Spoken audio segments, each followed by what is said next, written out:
Happy Friday, guys, and welcome to another episode of Let's Talk Dubs. I'm your host, Bill T. Well, it's Friday, podcast time, and I know you guys are interested to hear what I've got to say about the Vegas World Finals. So Vegas World Finals was this weekend, and we discussed it for a few minutes with my buddy Adam Wik. He and I were out there watching some racing together, and me being a novice, not a drag racer, asking a bunch of dumb questions too. A longtime drag racer, Adam Wik, and we're just kind of discussing some stuff. So I thought it'd be valuable to bring him on. So he comes on in a few minutes. We kind of just talk about this weekend and impressions on it. But don't forget to support our sponsors. VW Trends Magazine, a magazine for the people, by the people. Always putting out some good quality content in the magazine. It's not the same old stuff as everything else. So check them out today. Subscribe at vwtrendsmagazine.com. Also, Ross Wolf, bringing you cutting-edge, latest technology, not just pulleys, but way more stuff than that. So go check their website out at rosswolf.com. Tired of your oil sump leaking? Get their new Viton seals, reusable Viton seals, something that should have came out a long time ago, but Ross Wolf did it for you, the Viton seals for the oil sump plate. Also, they got some high-performance, vintage-looking spark plug wires. You might want to check those out. So a lot of cool stuff that's performance minded, and also not only does it work good, it looks good, but make sure you guys also check out their new Viton push rod tube seals. So I don't know if they're on the market just yet, but they're packaged. They're getting ready to go, and they've got Viton push rod seal tubes. So I'm excited for those guys, and Jared and Jason over there, man. They are constantly working on improving the VW hobby by putting out quality parts. And when I tell you they're not doing it for the money, bro, they ain't doing it for the money. These guys are committed all the way. So appreciate those guys for doing what they do, because just like the podcast that I do for the love of the hobby, they're building parts and pieces for the love of the hobby. So support the people that love this hobby and do what it takes to try to bring us some quality stuff. So we're going to do a little Vegas World Finals wrap up. Also, talking about, and it won't be the last one, trust me. We also, on the back half of the podcast, I've got the Belgian Drag Racing Association. Vito and Michael were on the podcast, but we got to hang out. Vito, Michael, and Steve. We hung out for a couple days, me and these guys, and they're a great bunch of guys, hardcore VW enthusiasts, man. And you can tell in their interview what they're into. So appreciate these guys. So make sure for upcoming events, stuff like that, you check out the back half of the podcast. After the interviews, you'll hear some upcoming events as well as some shout outs. So appreciate you guys. It's Friday. Let's get into it. World Finals wrap up and the Belgian Drag Racing Association with Vito and Michael on Let's Talk Dubs. You probably don't know that there's a new Volkswagen out that doesn't look like a Volkswagen.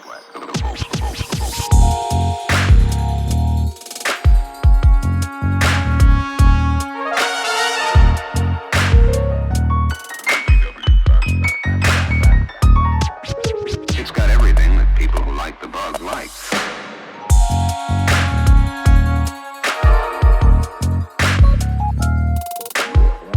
if you happen to see a good-looking Volkswagen, don't panic.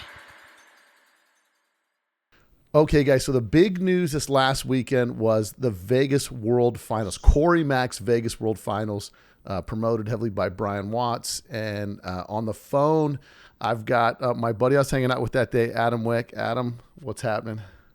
Oh, just enjoying my Friday here. Yeah, you're down in Laughlin getting ready for a race right now, right? I'm down in Laughlin for a big off-road race down here. There's about 300 cars. We have qualifying today and then race Saturday, Sunday. Nice. So, well, good luck. Good luck. Hopefully you get a W this weekend. Well, we'll see. My daughter's racing. I'm not really racing. I'm just helping all my clients. So I hope she just has a nice, clean day for all 3 days. And if that'll be a success. So if she won it, that'd even be icing on the cake. Oh, very cool. So I grabbed you this morning before I sent the podcast. I just wanted to kind of do a follow-up chat with impressions on Vegas World Finals. Because you've been back behind the seat with the is that right? Romero brothers, Danny and Nick. Yeah. I don't know why I can't get their name. Yeah. The Romero brothers. Yeah. And so you've been piloting that car in the what's the real street class? Is that what it is out there?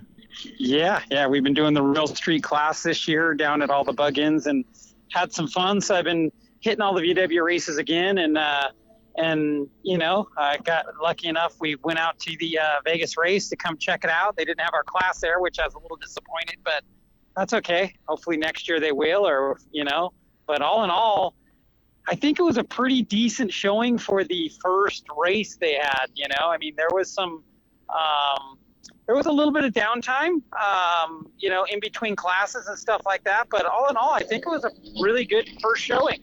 No, I agree. I mean, to put on an event over there at the Las Vegas Motor Speedway, it's not a cheap undertaking, and it definitely requires a level of commitment. It would have been nice to see some more racers there. I was a little disappointed that more racers from the West Coast, who are constantly complaining about not enough races, didn't show up just to run. No, I agree. There definitely could have been some more racers, us included. We had just raced and we really don't bracket race that car. It's set up for 8th mile, so we kind of thought, we could go bracket race it, but it's really not geared for quarter mile. So we chose not to do it since they didn't have real street. But the cars that they did have seemed like they were pretty quality. That 94 bore class was pretty awesome. I think they had 5 pro stock cars, which was great. The Fulton Shoe Dragster showed up, which was nice to see those guys out. They laid down some pretty decent times. The bracket one and all that looked pretty decent. But all in all, I know it's a huge expense to rent that place, and I know they had to charge more than what the average guy is looking to spend. But it's worth it. That facility is flipping phenomenal.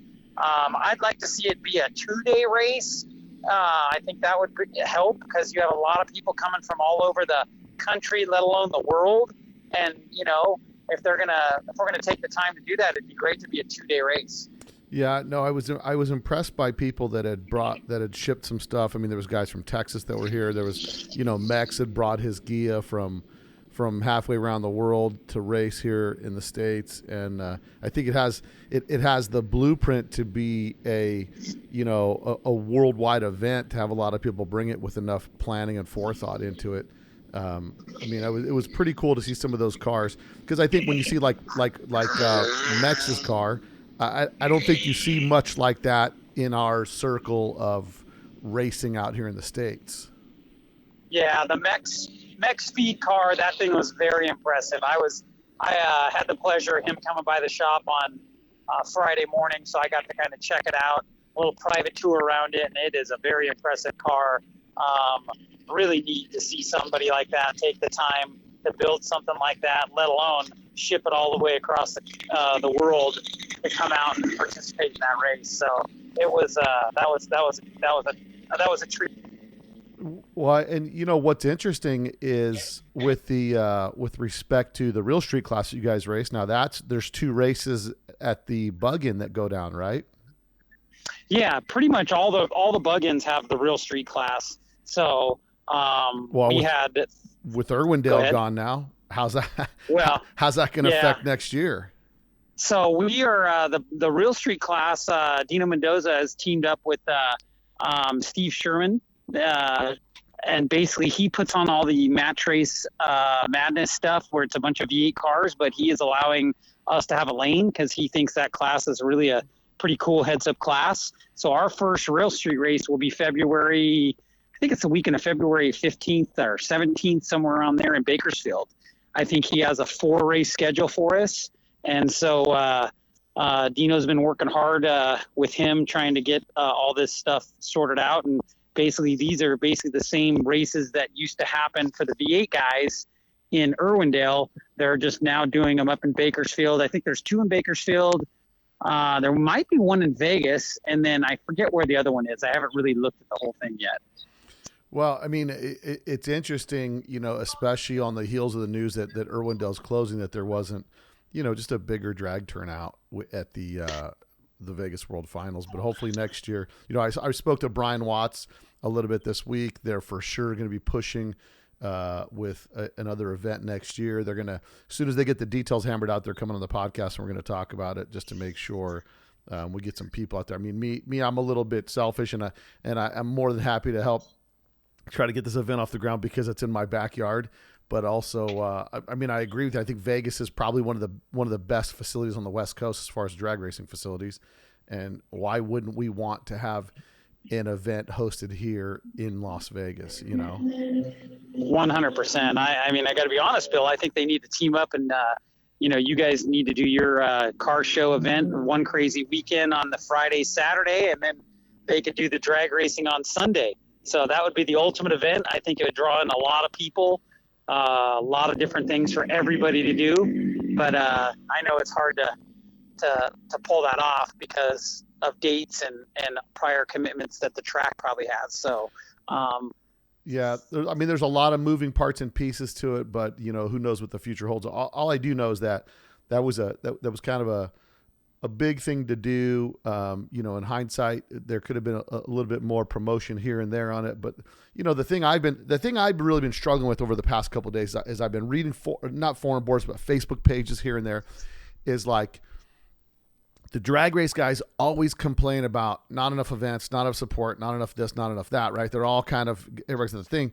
And in the same respect, it almost seems like they're kind of against each other to some point, which is kind of weird to me, just being a guy thinking like, hey man, I mean, my personal attitude is like, I go to car shows that if it's local in my backyard, I'll go, I'll support, I'll show up.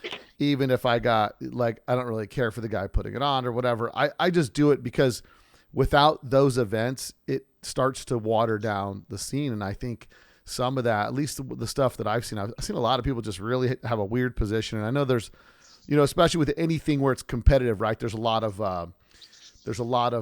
pride put in with stuff. And so it's like borderline fighting, you know what I mean? Drag racing.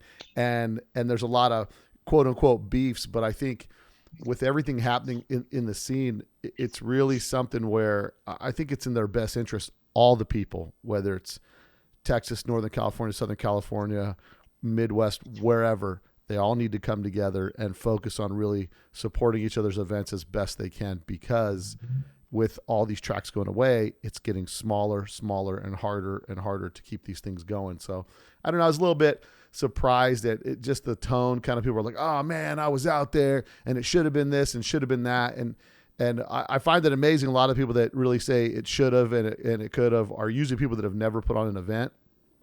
And if they have, it wasn't really successful, because you have a bit of an ability to have, once you've done or tried to put on an event, you realize the magnitude of difficulty it is and trying to make everybody happy. It's never going to happen.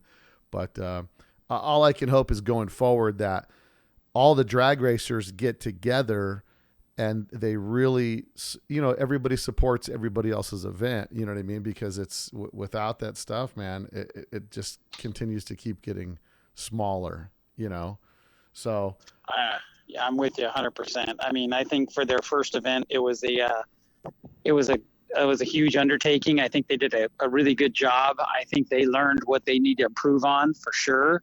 And I think you're 100% correct. I think we all need to band together as VW enthusiasts and support all these events, because otherwise they're not going to be there. They're going to go away. So I hear what you're saying, and I agree. Now, in that 94 bore class, give me the pros and cons of the 94 bore class in your opinion.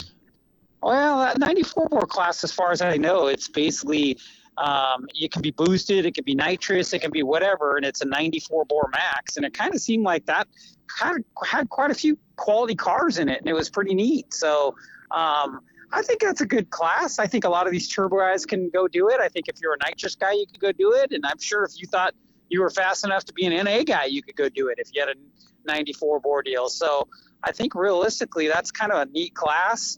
Of course, I'm an NA guy, so the pro stock class to me is awesome. I tried to convince Pat Downs that we need to blend the pro stock class and the real street class together if we don't have enough cars, and then they just basically give us the real street cars a 1 second head start, because that's about the difference between the records. So, I mean, I just want to see big car field, car count in all the classes, and nobody wants to show up and race 4 guys, right? Right. So, I mean, if we could get 8 cars, 16 car fields, that's ultimately what we want to do. So we just need to figure out how to take the cars that are out there and make it exciting for people to watch. But I mean, overall, what's interesting is the next day they had the import face-off, and Mech stayed and ran that and got quite a few passes in the next day. And what I'd heard from a couple of the people that were out there, they said that import face-off, they were just running cars nonstop. There wasn't a lot of downtime. They were just go, go, go, which you and I were sitting up there, and there was kind of that thing where cars would get ready. I mean, there was the big, the V8 diesel dragster, and it was like this, 5-minute warm up and wait, and then he goes, and it's just like he just kind of sputters down the track. Yeah, and I think that a lot of the downtime was just, these guys are this is their first event they're putting on, so a little bit more organization on the staging side and getting all the people in the lane, so there's not as much downtime in between. I think will help, but all in all, it went pretty smooth, to be honest. So I look at it and go, yeah. I mean, the one good thing I will say is, you know what, we really didn't have any big oil downs. So everything that they did with the oil containment and diaper situation, that was huge, right? Yeah. There was a couple little oil downs that they had, but it didn't take long to clean them up. So, I think as far as all the stuff they did there, that was awesome. I did hear that some of the cars from Texas and some of the back east cars, they didn't come because they weren't legal.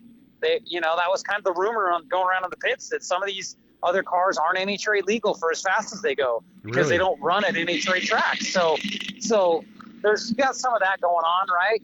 So it's kind of one of those deals of now that they've seen that they can make this happen, hopefully financially they'll do it again and give everybody another shot to show up and even make it a better deal. Yeah, I think there's this thing with a lot of people that they want to see how the first one goes before they back the second one, which is kind of weird. But I get that in a couple of the events that I've done in the past where people, I'm like, well, did you get set up? Did you get a vendor space, whatever? Like, no, I wanted to see how the first event went. And then I just grit my teeth and walk away and think to myself, like, bro, you should be here supporting the event. But I think after this one's in the books, I think a lot more people will show up next year. I'm hoping that we get a big car turnout. And again, me, I've always had an interest in drag racing, but I'm your typical street guy. And I'm trying to kind of get the listeners, the average enthusiast, to get a little more invested in drag racing because the spectators make the sport that much better, and trying to get people to follow along. So I don't know if I got to do a special series once a month where we kind of get an update on who's working on what and a little better understanding of the classes. Because as I told you, you and me sitting there, I said, people are here to see two things, wheelies and crashes. And, we don't want to see anybody crash, but it's almost like when you don't have a team you're rooting for, a dog in the fight, you're just kind of there watching. You know what I mean? And I think if we get a little more interest, a little more backstory, people have a more invested interest in watching some of the drag racing. So I'm totally open to all that. Now, one thing I did want to touch on is there's a rumor out there that your Wicked car is back on the road. Is that right? My Wicked car is. I'm pretty sure it's down in Texas or somewhere right on the border there of Mexico. I know it was at the Texas Pro Stock race. A guy, Kevin, owns it. I talked to Dean Kirsten. He had some pictures of it, and they've reached out, and it is still in one piece, and it's still out there. I'd love to buy it back from that guy and restore it. So I'm kind of in the process of seeing if maybe we can do that. But I'd like to put it back to what it was, exactly like it was back in the 90s, and just have it because. Yeah, in the off-road, in off-road racing right now, what they're doing is they have got that big, they've had it for a couple of years now, the Nora series, right? Which is like, what is the Nora's like a nostalgic racing? Nora start out, it's all the nostalgia cars. A lot of our clients bought all their old cars back, and I've restored stuff from the 70s and 80s and 90s.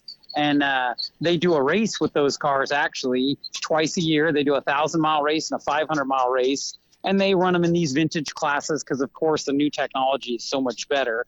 But it's gotten very popular in the off-road scene to get the older cars back and restore them. So, I would love to get my old car back. And whether I restored it exactly like it was, or whether I got crazy and cut it all up and made it like a current day pro stock car, I don't know. I'd have to see once I got it back. So, do you think? I mean, that would be kind of wild, right? Right now Russell Ritchie owns probably the largest collection of vintage drag cars, but I think that would be cool if maybe some people pulled out some vintage drag cars, and we had some vintage drag racing that was like limited technology, but run the best that you can, and kind of, and maybe if you had a special lane just for kind of almost exhibition runs to see what somebody could get out of an old 1900 or 1800 cc motor on a super lightweight car. So yeah, that'd be neat for all the vintage cars. If they put a vintage lane together, you'll see some of the history of the VW drag race side of it, and and go from there. That'd be kind of maybe an added bonus. Well, it just came to my mind as we're sitting here talking about that stuff, and I'm thinking about like the Nora stuff, because I'm in your shop all the time, and I'm looking at these old giant 3-liter Type 4s and all that stuff, trying to get one to fall out of the back door into the back of one of my cars. But I think it's cool, and I think we've got enough history in the hobby to where that's something really viable. They've been doing it European Bug-In, so when you and I go to European Bug-In next year, we'll definitely see some of those vintage drag cars out there. And these are cars way before your time, but I think there's that whole section from the 80s through the 90s that there was a lot of drag cars out there. Who knows where they're at? And maybe if we can get a vintage drag racing lane or exhibition thing, we could get some of those cars to come out. I don't know what kind of legalities with it you'll have to do with the tracks and all that kind of stuff, as far as like you were saying, NHRA legal stuff and all that kind of stuff. I don't know if they can, make it. I don't know how they work that out, but who knows? Maybe we got to rent an airstrip. Well, there you go. Maybe you can work on that, Bill. Give you something else to work on. That's it. I don't have enough to do, but no, Adam, I appreciate you coming on and giving us some insight with that. And overall, I think the consensus was, for the first event, everybody thought pretty decent, fairly successful, looking forward to another event next year. And they're talking right now, what my conversation with Brian Watts, they're definitely talking the night before for testing, and then the full day, the following day for racing. So yeah, that would be awesome. I think I agree. I think the first one, they learned a lot. I think it was a pretty decent show for sure. I think the next one, if they do decide to put on the next one, it'll be even bigger and better. And I think it's, the people are there. We just got to band together and just all come. And I think the Friday night testing, Saturday race, I think that would be huge for a lot of people, since they're making that long drive out there. I think Vegas is a great place to do it, because there's lots of stuff for the families to do other than just the track. Right. When you look at how many Hawaiians flew over, I bet you they chartered a whole gosh darn plane, because they had a massive amount of people. And that just shows you, they just love being there. If you walk through the pits, they had food going and this and that. They had a lot of cars. And, making an event, making it a weekend where you can come to Vegas and you can do all this, and everybody can enjoy it, from the wife to the, kids to the guy driving the race car. Absolutely. So I think they're on the way. They just got to decide whether it's profitable and they can do it. And we'll all hopefully join in and go do it with them. Well, that's it, man. Well, cool, man. Well, good luck this weekend out there, and I'll for sure. And also, thanks so much for being a good host and letting me interrupt your shop a couple times throughout the weekend to bring by. Let me see. I brought by Canadians. I brought by people from England, and then we brought by the Belgians. So we had an international group of people just stopping by your shop all weekend, and that's just the people I brought by. So thanks for no problem. Thanks for being cool and let me interrupt you this weekend. So now get back to work, and you got races to be at. So thanks for coming on, and we'll talk to you later. Okay, Bill. Thanks. All right.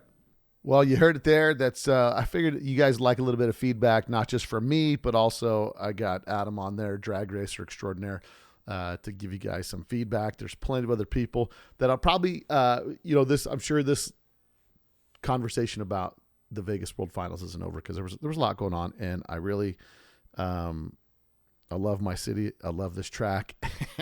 And I think it'd be cool. It's a little, listen, guys, let's just be real. It's a little selfish for me, but also I'm looking at it from a logistics standpoint.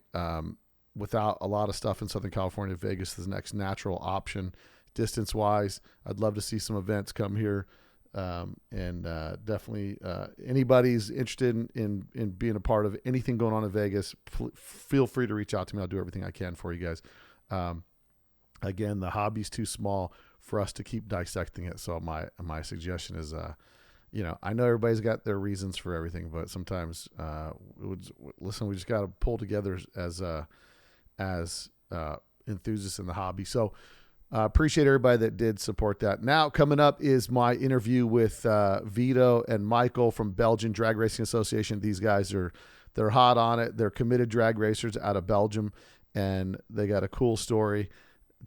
I met these guys the first time when I was out there in Belgium for the European Bug-In, and my buddy Cedric, my good friend Cedric and Sylvie, they were telling me, oh, my buddy Vito, every time I talk to Cedric, he's telling me about his friend Vito. So I finally get to meet Vito. We get to hang out for a little bit. I took the guys on a big cruise in my 65 Riviera. I offered them any Volkswagen. They said, let's take the hot rod. So we took the Riviera, cruised around town, visited my brother's shop, stopped by, bothered Adam Wik, had some good pizza. We hung out. And this podcast is with Michael and Vito, but we were also got to hang out with my boy Steven from Flat 4 to 6 out of Belgium. So he's big. He's an engine builder over there. So great bunch of guys, man. We had a good time hanging out, and also got to see Danny Allen with Volksworld. He was in town this weekend, and also Greg Stogren and Patrick came out from Canada. So I had to take a lot of time off of work to go kick it with my buddies. And listen, this is the greatest thing about this hobby. I got friends in high places and all over this planet. So because of this car that I love. So anyway, guys, I hope you enjoy this next segment, which is Belgian Drag Racing Association, Vito and Michael. Check it out. Always bringing you the best I can from Let's Talk Dubs. Okay, Ray. So on today's show, I'm out here at the Vegas World Finals. And last time I was in Belgium, I had an opportunity to meet some guys in Belgium. And as luck would have it, here we are in Las Vegas. And I've got a couple guys from the Belgian Drag Racing Association. Correct. And I've got Vito. Hi, Bill. And Michael.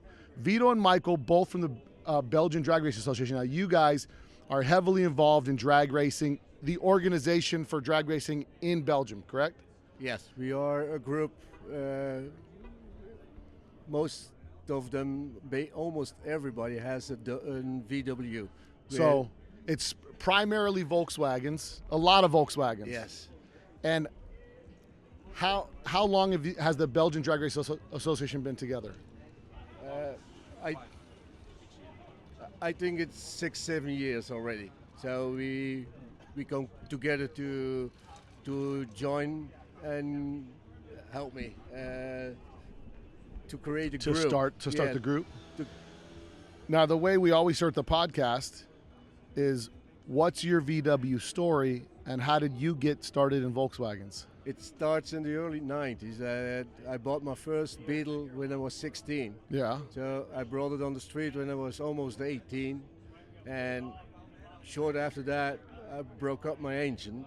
Yeah. I went to a tuning place to make me a new engine. And I keep going over there. There's the Gecko tuning.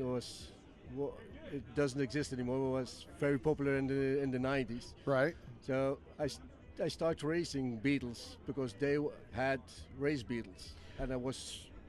So when you're saying they had race Beetles, not drag race Beetles, like K-Fur style racing? Yes. So that's what you started racing in Belgium? I was crewing for those guys. Okay. So that's the reason why I started the motorsport in the VW scene. So, and in 2009, we start building a race car to do drag race. So you go from K-Fur racing to drag racing? Yeah, I was the guy who was doing drag racing. I wanted to do it. I wanted to prove something. So we all together with Gecko Tuning start the first dragster. Oh, really? So, yes. So without knowing anybody else from the drag scene, we start go building someone. So after 15 years now, we're still doing it. And what's the first car you guys were drag racing? That was a silver bug with Gecko tuning on the doors. Yeah. Was very no for the high wheelies. And what was it running for engine? It was we tried to keep it low prices. So we proved that we can do good things with not a lot of money. So you try to make it like you don't have to be rich to race. You just can be smart with your money. That was the beginning. And buy. Right. That's when you were young and foolish. Yes. Right. Yeah. Now, what about Michael? Michael, tell me. Go ahead, get up close to the microphone. Now, Michael, give me your full name. I'm Michael Spiessens from Belgium. Yeah. And then tell me. You got to bring that microphone up to you close. And so, what's your Volkswagen story? How did you get into Volkswagens? Actually, I wrote magazines with custom cars in it, but because I was 12, 13 years old, I couldn't afford them. So there was a guy who gave me a VW magazine, and I bought a car. He asked me to look for a car for him, and I bought my Beetle before him. Oh, really? Yeah. And so he asked you to find him a car, and you ended up buying the car instead of him. Actually, I bought a car for me. Yeah. Before he found the car, or I found the car for him. Nice. And then same story as Vito. I drove the car.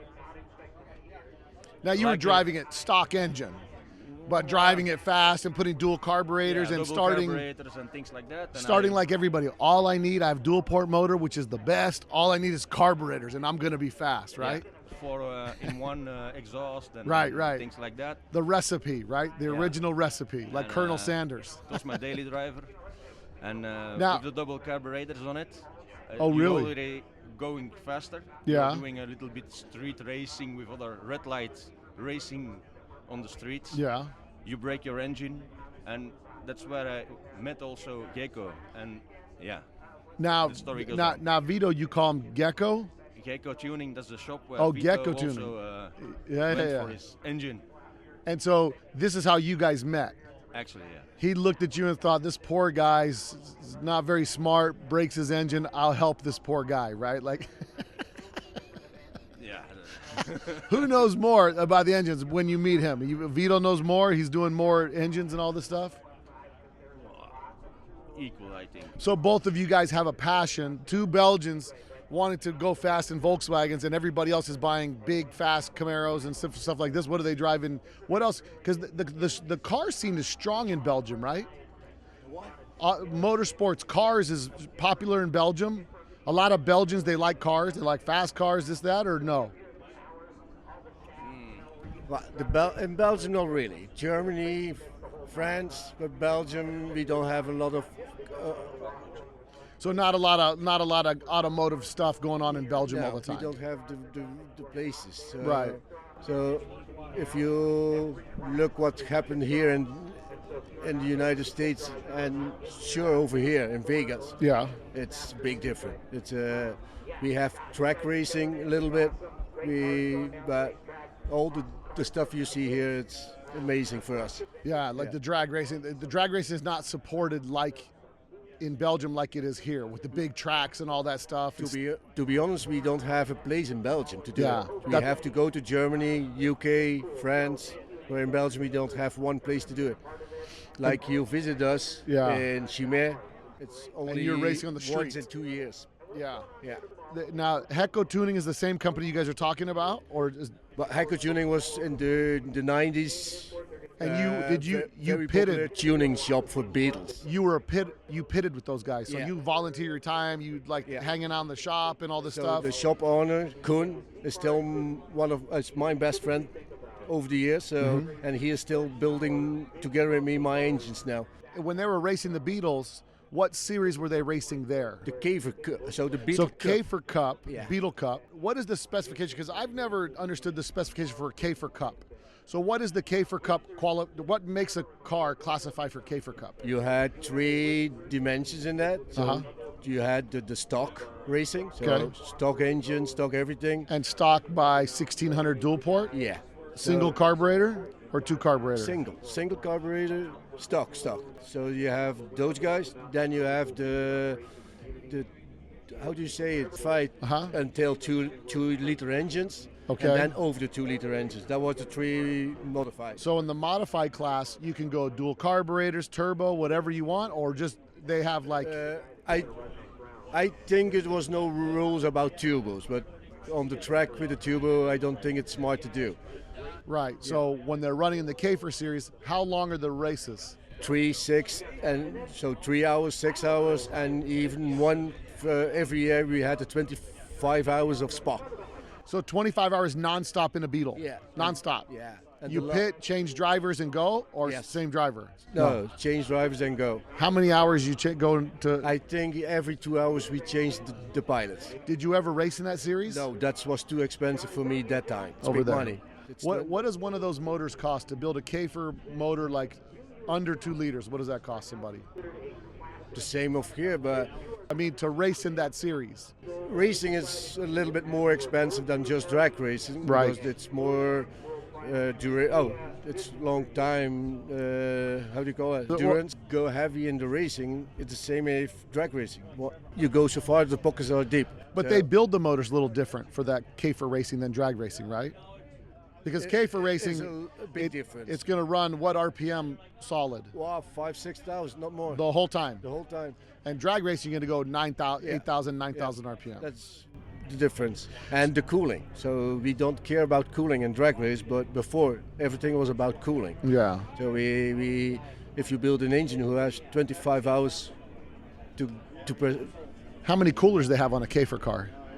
none, but if you choose the cylinders, you choose the best one who has the most cooling ribs. But you're talking about the cylinder heads, but external oil coolers on external oil coolers on the front and the. On a Käfer car, you can have 2 front coolers, one in each fender. We had 2 on the front and 2 on the back, and one in the back was for cooling the gearbox. Cooling the gearbox too, huh? Yeah. Wow. And they run IRS transactions. Are they running Super Beetles in this class? Almost. Yeah, the Super Beetles. Because the McPherson struts and all this is better for. It's better. And it's just round, or it's course racing. Course racing. So it's up, lefts, rights, in, out, decreasing down. radius, everything. Yeah. That's cool. That's long-term racing, but you want to go fast. You want to go straight line, short, fast. To be honest, we in Belgium, like you visit Chimay already. Yeah. So once in every 2 years, we had the possibility to see the guys from everywhere coming over to do drag racing. So I was a little bit triggered to do the same thing. So what's the first car you drag race? The first car that I drag race was my daily drive. So in the small events, you always had the 1.8 mile drag race on the street. Yeah. No prep, just so it started with that. And were they timed? No, it was heads up. Just heads up. First one to the end wins. Yes. That's it. Yeah, that's it. Okay. So and then we start to build a car, light, everything, better, faster. You start going for like full race car, like real race car, fiberglass front ends, everything. Everything. And so what's the first organized race you go to? My first organization was Bitburg. It was the Das Drag Day, well known for you, I think. Yeah. Das Drag Day. Yeah, that started everything. Yeah. And then you go to that. They have it on a tarmac for like airplanes. That was on an old airstrip. Airstrip. Yeah. And that was timed. That was timing. What's the first time you get drag racing times? I think somewhere in the high 13s. Which is fast. Yeah, well, it's Here's the difference. In the U.S., you get your Beetle, and you can come here Friday night with registration insurance. They let you go on the track right now. And so you're going to get your Beetle, going to come out here and run 22 seconds. You know what I mean? Yeah. You're going to come out here. And so the gap you have to make up just goes longer and longer and longer. So we have easy access to this. But the problem is, it's so easy. We're driving on the street thinking, this car is fast. And you come here to the track. Yeah. So 13 seconds, that's a fast pass for... Yeah, it was a light car. It was a good engine. So it was a 1915. Mm-hmm. So it was a well-working engine. So we changed we always try to stay under the 2 liters. Yeah. And there was separate class. So less than 2 liter Yeah. is a different class than above 2 liter Yeah. for drag racing. In the events that we did, yes. And who was running the fastest at the time? Like, who were the known names over there? Was there names of like, oh, this guy is the fastest? Was that you? Yeah, it was me and the Arno brothers. The Arnold brothers? The Arno brothers, yeah, Kenneth and Melvin Arno. Oh yeah, Anu. Yeah. And they're from Belgium too, They're right? From Belgium. So So- we were the two, but that was in the scene that we knew then. Right. Once, so after a couple of years, we tried to play with the big guys in Samtapot. We realized Right. fast that we don't work fast with our 12-second car. So And what class were you guys racing in Santa Pod? it's no class. It's Just heads up. heads up racing. Oh wow. No limits. So you guys go to Santa Pod and you have a big piece of humble pie Yes. when you go there. Yeah. You think, hey, the Belgians are here. Yeah. We're gonna show you guys today. It starts like that. So then, Too long. so, Yeah. so you guys learned real quick when you have access to a track, when you're racing consistently, when you can see your times, you can get much better. And so this happens. And now, Michael, what was your first drag car you're running? With a 67, actually before that with a street car, Mm-hmm. also the same. Your first timed race? My first time race was also a DDD. Oh, was it? Yeah. And what did you run? The first time 14.0. How mad were you when you ran 4? Because in your head I you're was thinking, happy. oh, you were happy. Yeah, Okay, I was Well, happy. good. Because it I'm was thinking. the first car on a racetrack with my car that I built with my wife. Oh So, wow! And what size motor? It was a 2332. And what carburetors? 48s? Yeah. What camshaft? Camshaft was an FK 87, 89? Yeah, I think. So what was the problem? The transmission? No, me. I was gonna say the recipe you just gave me, depending on compression, should be like 12 second or faster, right? Yeah, but it was the first time with that car So just finished on a track. You were a little nervous. Yeah. And Didn't then, knowing the car, what's gonna do, what's gonna happen. so from the first pass you made, you said 14 seconds? 14.0. Yeah. What was the best pass you got from that car without changing anything too much? 12.2. Same car, same engine, car, same everything. everything, Just someone had to learn how to drive. Yeah, me. That's all right. But it's good. It's it's the experience where sometimes you have all the best tools, but everything is different when you line up to the light. And I remember Doug. So you guys know Doug Berg that was here. So Doug was here, and I have a drag car I was racing in Medford, and I remember Doug comes up to me at the light, says, "Hey, don't worry about the guy next to you.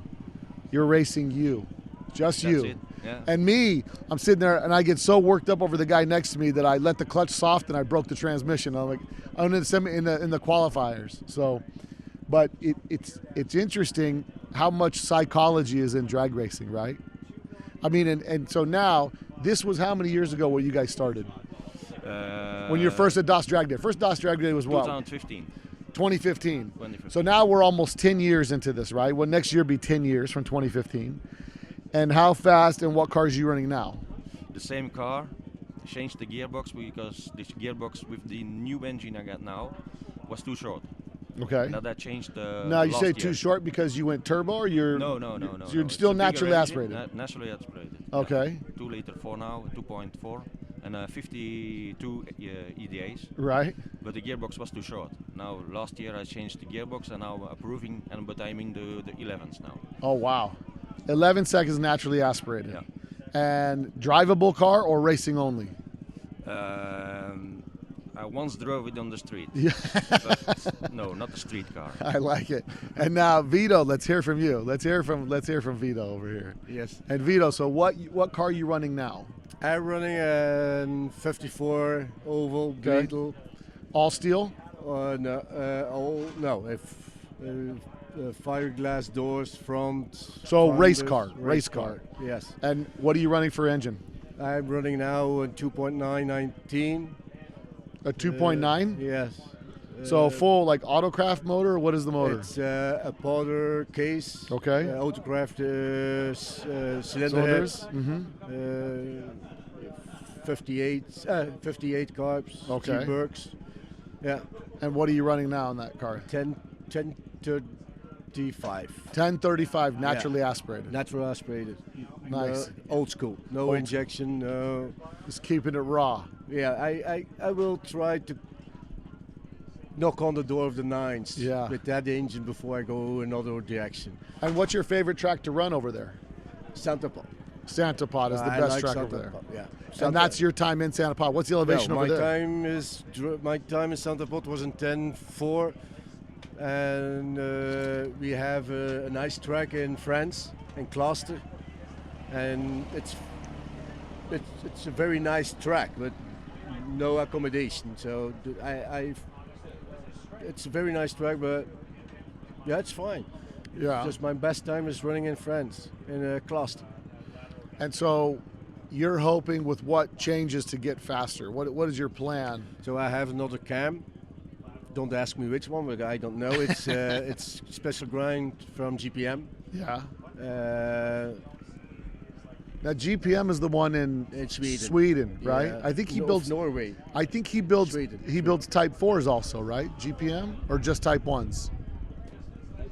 I think the most of things he delivers Type 1. Okay. Yeah. So I struggle a lot.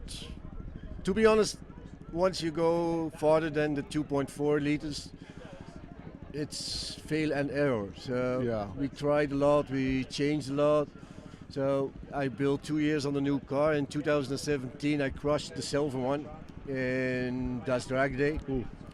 And I built for 2 years on the new one. The old one was very known about for the high wheelies and so the guys with the photographs like the car. Yeah. And now I decide I go for times. So because wheelies actually cost you time. Cost time, yeah. A lot of time. Yeah, but I didn't have the fastest car, so there was one thing left, highest wheelie. Right. So, and now I'm going. You saw the wheelie here today. I saw the wheelie, but it was every time I launched was that high. The same? Every time. Wow. Yeah.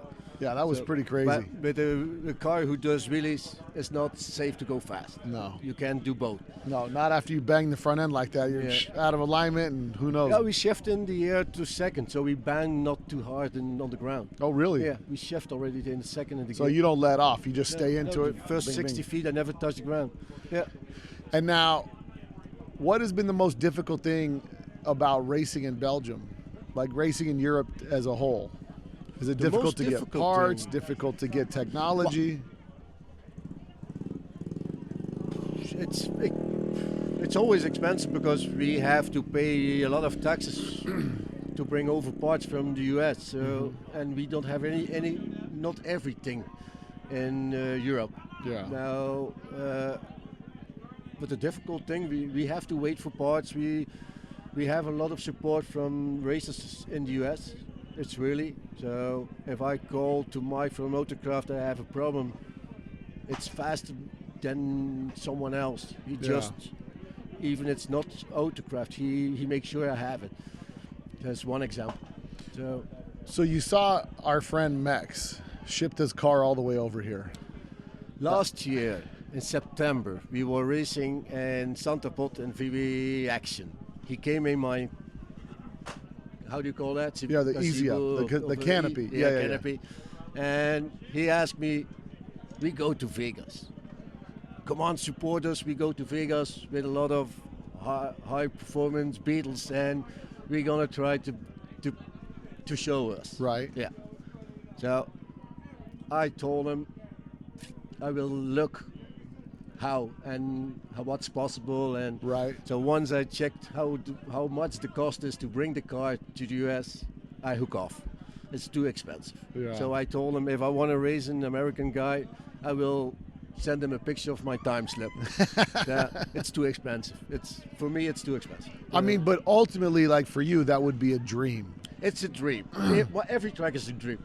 Right. To be honest, the feeling that you have when you, I can imagine, I never did it, but if you were here in the beginning of the strip, you see the mountains of Las Vegas, it has to be special. Right. It has to be special. Yeah. So it's got to be something where you're jealous watching these guys. Yeah. I'm not jealous for the cost, but I'm jealous that he is here, not me. But if tomorrow someone pays for my shipping for my Beetle, next year I will be here. Well, Yeah. now would be the time to say, hey, we need the people of Belgium to come together so we can come represent Belgium in the World Finals. And That should be a dream. That should be a dream. and bring the cars here. Maybe for next year, if they're going to have the event again next year, maybe what we do is you guys can sell special T-shirts for donations to help bring the cars and support them to come over here, because I think, a lot of us that are in this hobby, we're all in our 40s and 50s and we're all getting older. Correct. And now what's happened, I mean, some guys here in their 60s and 70s, but the thing is, life for our fathers was different than it is for us. And now we're our father's age, but we're still kids. Yeah. Life is too short. Yeah. Life's too short to wait to do these things. And so there's now opportunities, because after the internet, it opened up the whole world to all of us to make the world this big. I can see, you and I, we saw each other 4 or 5 months ago, you know what I mean? On the other side of the planet. The other side of the planet. And so when you start to understand these things like that, you realize, you know what? Life sometimes could be a little too short. You got to put your effort, make your plan. Because if you were to bring your car here and you could race a couple different tracks, that would be ideal. That's one of the biggest dreams. But As you get to know people and you make friends and things like this, and you say, hey, I can get my car to LA, Bill. How do I get it everywhere else? I have a 40-foot enclosed trailer. Come get it. Yeah, A lot can happen. So a lot of time, never say never. You have a year to come up with a plan. Maybe. well, your plan about T-shirts is a good one. Yeah. Listen. I'm already counting how many T-shirts should I have to sell. You make Yeah. T-shirts and you do one giveaway Beetle. Okay. A Beetle everybody builds together and you guys give it away. You put the money to ship the cars over. That's a good idea. And you guys- put and- the parts that lay Yeah, around together. That's it. And, You yeah. build somebody else a Beetle, and now you start one more guy drag racing. You know what I mean? So we get one more. Michael, we have a deal. I will ship my car also. That's what I'm saying. Well, you got to put 2 cars in one container. And if you're smart, you can get three cars in a container, So they can ship 3 cars in one container. So if you take the cost divided by 3 and you go get some friends and you have a year to work on it, I think you guys can make it a possibility. Especially, if we reach out to the VW enthusiasts in Belgium and all the people, they love the hobby, and you guys say, hey, help us make a dream come true and let us go race in the States. You know what I mean? Yep. Life's too short. I mean, you guys saw my car, right? Yeah, And it's my a car was dream. there. It It's went a nice to Andy car. and came back, and all these people are like, how do they do that? And listen, it's only money and planning, right? So you just got to figure out how to make it happen. But the difference is, if I take my car to the shop and I'm waiting 2-3 years to drive it, when am I enjoying it? Now I'm enjoying the car now. Time is gone, and I'm ready to go enjoy. So next year, maybe we'll see you guys if they're going to do this event again. Yeah, but we have in Europe, and like in Norway, we have a very popular track called the SCC, so the Scandinavian. Yeah, I've Gallup- seen that. Gallup Yeah. Club. And that's the guy. There's one guy there with a 1776, and he's running real fast with a 6-speed transmission. No, that's a UK I'm sorry. one. Is that That's 1600? someone of the UK. It's Pete Shaddock. Pete Shattuck. Yeah. And what's he running? 1776? He runs the 7076 with a 6-speed sequential, and I think a low 10s, very low 10s. That's crazy. What It's carburetors? crazy. That's carburetors from GPM. It's not a really carburetor. It's a Injection? throttle body. That's Over very the top strong. injector like No, it's Max, or just in the throttle body? I can't explain. GPM called the Formula One throttle body. That's with the roller. Yes. and Yeah, it's yeah. very Real something- high technology. Yeah, it's too expensive to sell. But he was the guy who tried out, and it's amazing. It works very well. It's crazy to think of the technology they have in these engines the technology is 70 years old. Yeah. 70. Yeah, 70 years old. And Yeah. it's like we're trying to get 70-year-old technology to run fast, but there's something to be said for the Volkswagen guy, because you guys could be into Camaros, Novas, whatever, tube chassis cars, whatever. It should be cheaper if we do that. It would be much cheaper. But there's something different. It's a community. It is. That's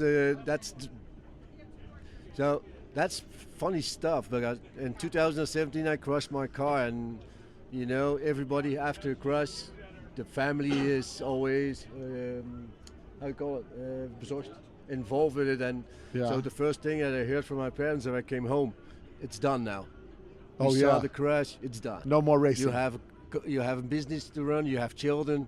No more racing. It's done. So, and I say no. Still get a race. I work for the race. Yeah. And the only friends that I have, the community that I have, is in Volkswagen. So that's the reason why I'm still doing it. I can't leave. All my friends are here. Yeah, that's true. We're waiting from race to race because we come together. That's the friendship who comes together. Yeah. We have more friendship in our racing in Europe than you guys. Yeah. Because you're a smaller group. Yeah, we're all friends and we don't have secrets for each other. So we help each other. So 2 months ago, my cylinder heads were broken and I didn't find parts. Max Speed told him, send them over to Austria. See, yeah, I'm gonna fix them for you. So I sent my cylinder heads to Max Speed. 1 week later, completely refreshed. So that's what we have in Europe. Yeah. Yeah. It's just, because you guys are even a smaller community than it is here. Yeah. Smaller and smaller, and you don't have years of grudge racing and you beat my father, I'm gonna beat you. You know, don't worry, give it time. I think maybe it's because we don't race for money. Money makes a big difference. Money changes things, right? You race for the title. Yeah, we race for the name and the title. If I hear the fun, but once it goes for $10,000, that's a big difference. Oh yeah. They keep the secrets. They do. Now I don't have secrets for my guys. If they ask me what do you run, look. Well, you know, because people that are having fun, enjoying what they do, they want to see other people be successful. Yeah. You know what I mean? Yeah. They want more people they want to say, oh no, come race with me. And then after, like, yeah, you stupid like me, we're both throwing money away. Let's go. Let's go race. Yeah, but it's fun. It's building the camaraderie, pushing each other, and really successful people, they want to see other people be successful. And that's one of the biggest reasons why we start the BDRA, so the association, the Belgian Drag Race Association, because we help each other. You never go by yourself. If you go to Santa Pot or somewhere else, Scandinavian, 4-6 hours away from home, and something happens, right? And you just need a small part, just help each other. You're never alone. You go together, and when did you guys start the Belgian Drag Racing Association? Well, it's about 7 years ago. Yeah, I think. And whose idea was it? A little bit mine. Yeah. But once I told it to everybody was very exciting and go ahead. It's just a name. It's just to put a sticker on, but it opens a little bit doors. And if you are in a group, pull this a little close. Pull the microphone. If you are in a group and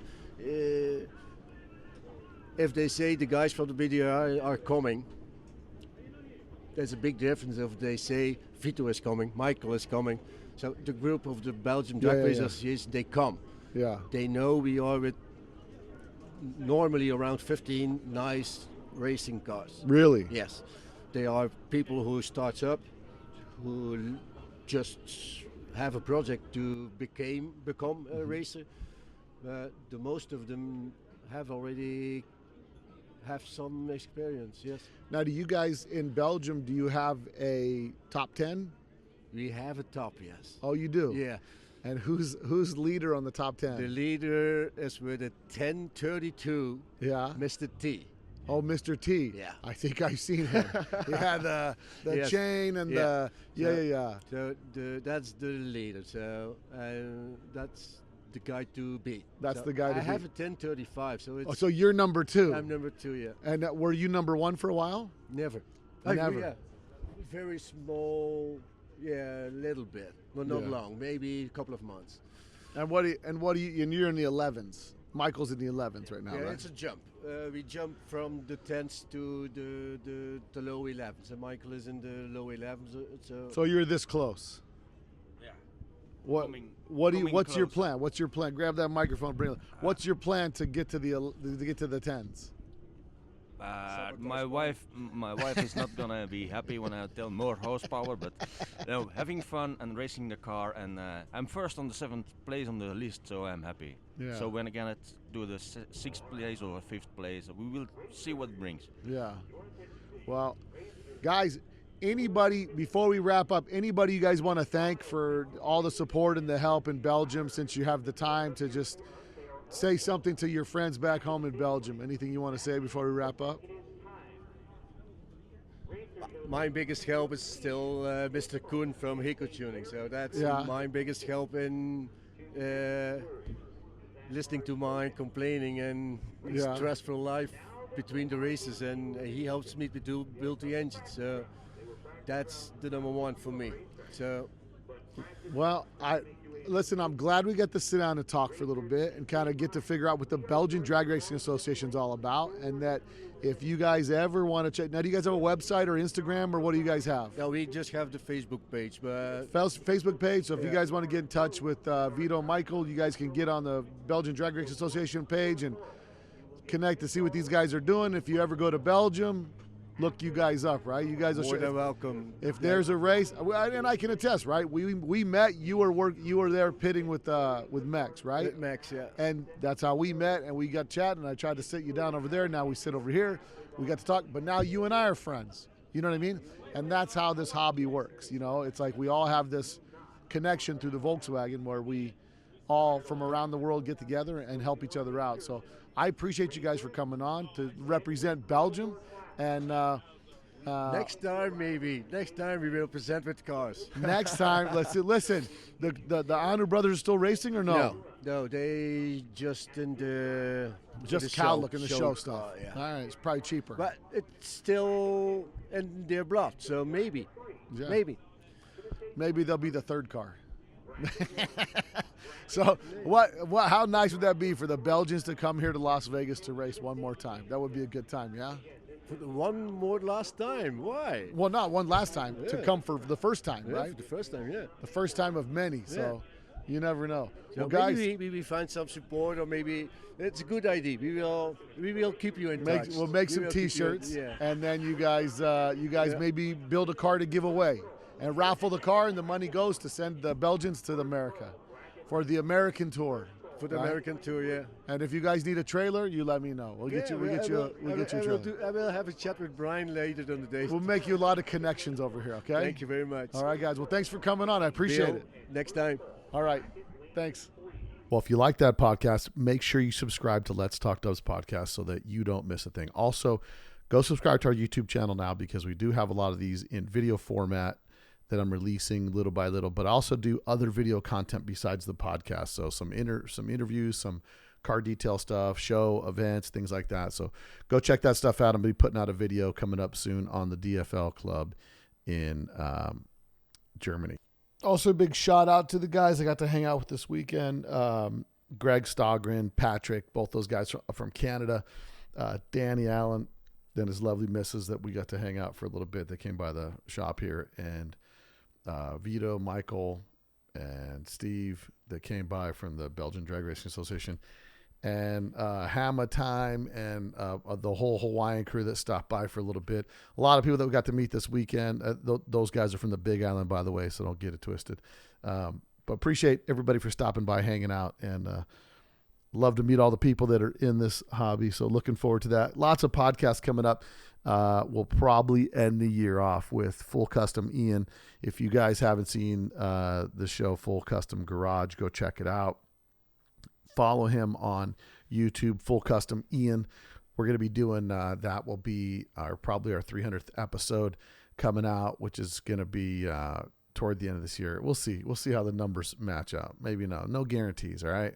I switch it up on a daily, so I promise nothing, so you can't hold me to anything. But lots of cool podcasts. So next week we'll be coming out with Tom Simon.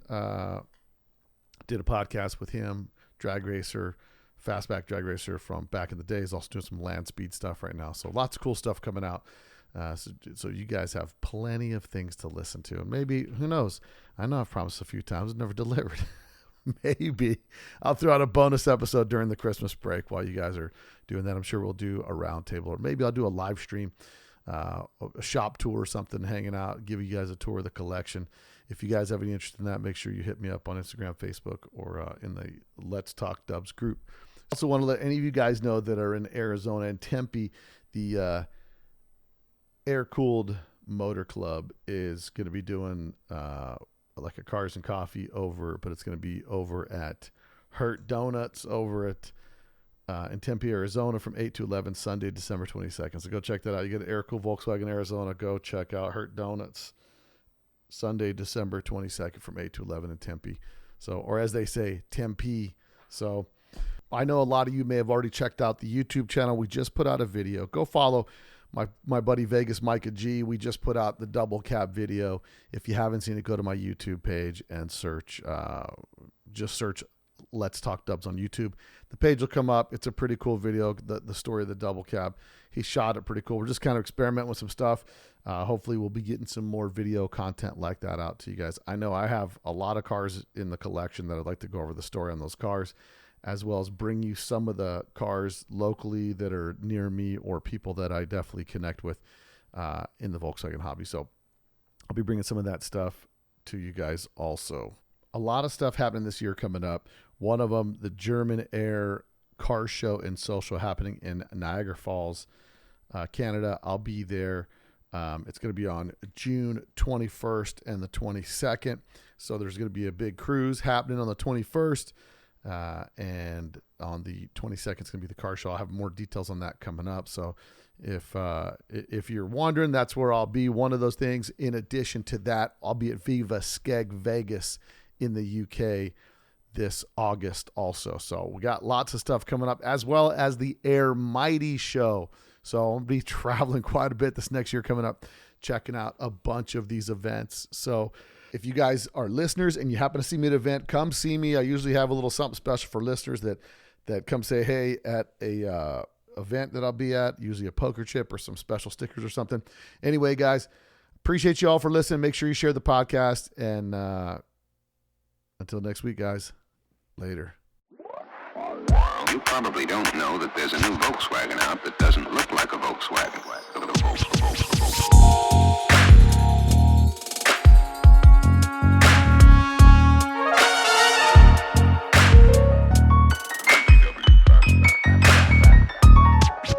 It's got everything that people who like the bug like.